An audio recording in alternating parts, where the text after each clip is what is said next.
So we have got the PlayStation 4 controller in hand.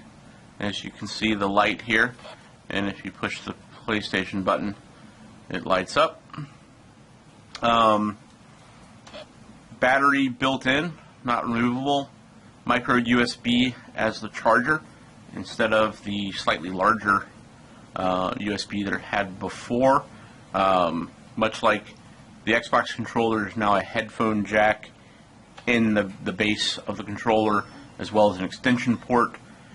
A couple of things you'll notice right off the bat: the touch pad is actually clickable, and then there's the options and share button. Start select has gone the way of the dodo. So one of the nice things here is that the PlayStation button is in a slightly less confusing spot.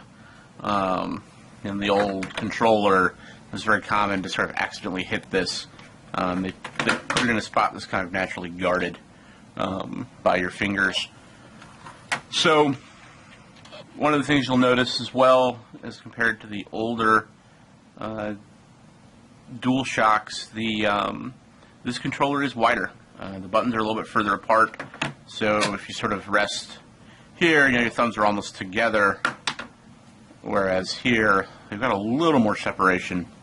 The overall controller is definitely a bit wider.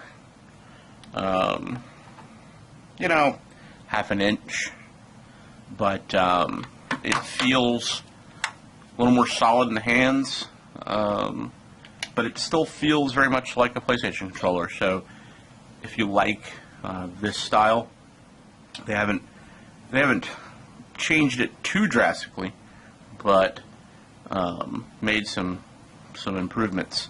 And when you compare to like an Xbox 360 controller, it's actually just a hair wider than that, even at its widest.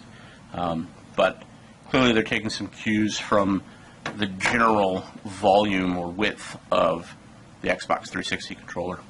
One of the other nice points of comparison here, any of you that have ever had the horror of watching a movie and set down the controller only to have it fast forward through a bunch of chapters and ruin the ending, this shouldn't happen with a new controller. You can push really hard and the L and R2 triggers do not activate.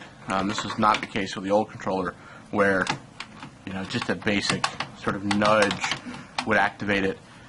All around, there's a little more grip here.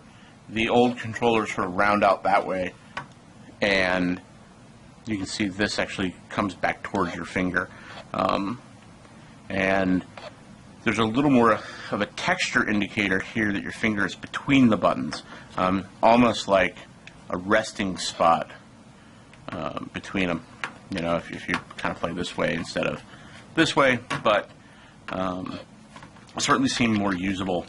You can get your fingers a little bit further apart and still have something to grip, whereas here it was kind of slippy. So, that's some little detail kind of stuff, but you're talking about a 4th generation controller at this point. We're down to details. So, there you have it, the PS4 controller.